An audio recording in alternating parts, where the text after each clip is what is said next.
Assalamualaikum warahmatullahi wabarakatuh. Kembali lagi di channel YouTube aku, Mega Dulistari. Di video kali ini saya akan membahas tentang studi kasus MOOC, evaluasi akademik. Apa sih studi kasus itu dan gimana sih gambarannya? Ini soal berdasarkan simulasi-simulasi dari sebelum-sebelumnya ya. Semoga bermanfaat untuk teman-teman sekalian yang sedang menjalankan latsar pada tahun 2022.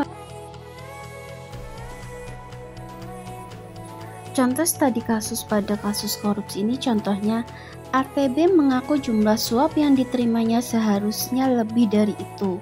Pasalnya, ada nama lain yang menerima nominal lebih banyak darinya. Padahal, jabatan orang itu hanya eselon 4.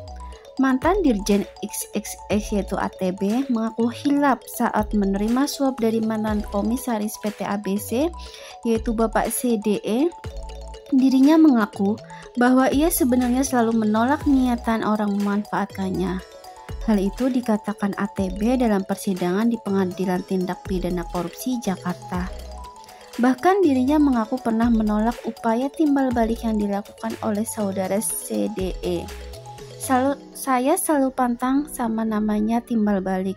Saya marah kalau dibilang ATB ini ada timbal balik. Namun kali ini saya akui kalau saya hilaf, ucapan ATB. Dalam perkara ini ia didakwa menerima uang suap 2,3 miliar. Uang suap ini berkaitan dengan sejumlah proyek di Kementerian XXXX yang memuluskan PT ABC menjadi pemenang tender. ATB juga didakwa menerima setoran dan gratifikasi dari bawahan dari pihak swasta sejak dia menjabat sebagai staf ahli menteri di titik. Ketika tertangkap tangan oleh KPK, ATB kedapatan memiliki uang berbagai pecahan yang disimpan dalam 33 ransel dengan total nominal 20 miliar. Soal ini ia menyatakan uang itu merupakan tabungan bersama mendiang istri yang berprofesi sebagai mantan guru. Apa benar? Terus kecewa. Meskipun demikian, ATB mengaku jumlah suap yang diterimanya seharusnya lebih dari itu. Hal itu dikatakannya setelah melihat berita acara pemeriksaan yaitu BAP-nya Bapak CDE yang menyuapnya. Awalnya ATB menyatakan pada Jaksa Penuntut Umum pada Komisaris Pemberantasan Korupsi KPK Bapak Jojo bahwa praktek pemberian suap melalui ATM yang dilakukan saudara CDE merupakan praktik lama di Kementerian XXX sesuai dengan kesaksian para saksi dalam persidangan sebelumnya. Saya tahu sejak penyelidikan praktik pemberian ATM kepada pihak lain itu pun setelah saya buka-buka BAP Paijo. Saya baru paham dan saya baru tahu, makanya waktu pemeriksaan saya nama saya di tengah, di atas di blok, di bawah di blok. Saya bilang, Joni, penyidik KPK, boleh nggak saya lihat di atas saya siapa, di bawah saya siapa, kata ATB. Paijo merupakan nama lain CDE mantan komisaris PT ABC yang menyuapnya ATB. Jaksa Jojo menanyakan apakah kedudukan mempengaruhi besaran suap yang diberikan. Apakah itu ada besaran eselon penerimanya yaitu 4, 3, 2, 1 atau seperti apa? ATB menyebut secara logika harusnya dirinya sebagai dirjen mendapat jatah lebih besar. Logikanya saya harus lebih besar daripada eselon 4, tapi mungkin masalah proyek, ungkapan dia. Atas perbuatan itu, jaksa memberikan dakwaan pertama yang diancam pidana sebagai diatur dalam pasal 12 huruf B Undang-Undang Nomor 31 Tahun 1999 sebagaimana diubah dengan Undang-Undang Nomor 20 Tahun 2001 tentang pemberantasan tindak pidana korupsi Jo pasal 64 ayat 1 KUHP. Sekarang kita mencoba untuk memecahkan masalah studi kasusnya. Yang pertama, deskripsikan kasus di atas berdasarkan 1. Masalah pokoknya. Terus yang kedua, aktor yang terlibat beserta perannya masing-masing berdasarkan konteks deskripsi yang tadi saya bacakan ya guys. Gimana sih cara menjawabnya? Kita coba simulasi-simulasi mengerjakan. Gimana sih cara memecahkan masalah di evaluasi ini dan di XXXXX. Mari kita simulasi jawabannya ya guys. Kalau teman-teman punya jawaban atau pendapat lain atau bisa memberikan masukan dalam pemecahan kasus tadi ini, bisa di komen di bawah ya guys. Yang pertama, kita satu, masalah pokoknya apa sih? Yaitu pada saat tadi saya baca soalnya kayaknya terjadinya korupsi transaksi, yaitu korupsi yang menunjukkan adanya kesepakatan timbal balik antar pemberi dan penerima, yaitu saling suap menyuap. Ini jawaban yang pertama. Terus yang kedua, aktor yang terlibat siapa? Yaitu Bapak ATB sebagai mantan Dirjen XXX. Dalam kasus perkara ini, ia didakwa menerima uang suap 2,3 miliar. Uang suap ini berkaitan dengan sejumlah proyek kementerian, intinya kementerian ya, yang memuluskan PT ABC menjadi pemenang tender. ATB juga didakwa menerima setoran dan gratifikasi dari bawahan dan pihak swasta sejak dia menjabat staf ahli menteri. Suap menyuap, sedih banget ya.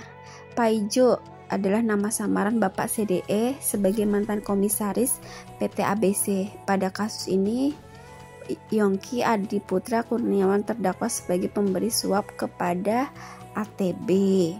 Ini maksudnya harusnya nggak boleh nyebut nama ya guys. Ini hanya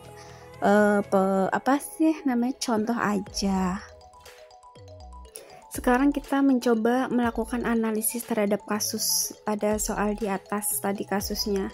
Yang pertama, bentuk penerapan dan pelanggaran terhadap nilai-nilai dasar PNS dan pengetahuan tentang kedudukan dan peran PNS dalam NKRI oleh setiap aktor yang terlibat berdasarkan konteks deskripsi kasus. Yang kedua, dampak tidak diterapkannya nilai-nilai dasar PNS dan pengetahuan tentang kedudukan dan peran PNS dalam NKRI berdasarkan konteks deskripsi kasus di atas tuh gimana? Kita coba menganalisis ya guys. Kita sama-sama, kalau jawaban ini kurang memuaskan juga teman-teman juga bisa komen di bawah, bisa memberikan masukan dan sarannya. Kita mencoba mensimulasikan jawaban yang bentuk penerapan, yaitu misalkan bentuk penerapan pelanggaran pada kasus di atas terhadap nilai ASN, yaitu perlunya kita sebagai ASN menerapkan nilai-nilai pada anti korupsi, yaitu penanaman nilai integritas yang berperan dalam proses perubahan sikap dan perilaku, serta mengidentifikasi nilai dasar anti korupsi seperti kita harus jujur, peduli, mandiri, disiplin, tanggung jawab, kerja keras, sederhana, berani, dan adil. Kemudian menjalankan kedudukan dan peran PNS dalam NKRI sebagai pelaksana kebijakan publik, perekat pemersatu bangsa, dan pelayanan publik. Pelayanan publik maksudnya, ngomongnya publik banget. Terus dampak yang akan terjadi jika nilai PNS tidak diterapkan, yaitu pembangunan sarana prasarana, infrastruktur yang jauh dari kualitas yang diharapkan, itu yang pertama. Terus turunnya kualitas pelayanan publik. Ketiga, hak-hak warga negara tidak terpenuhi dengan baik.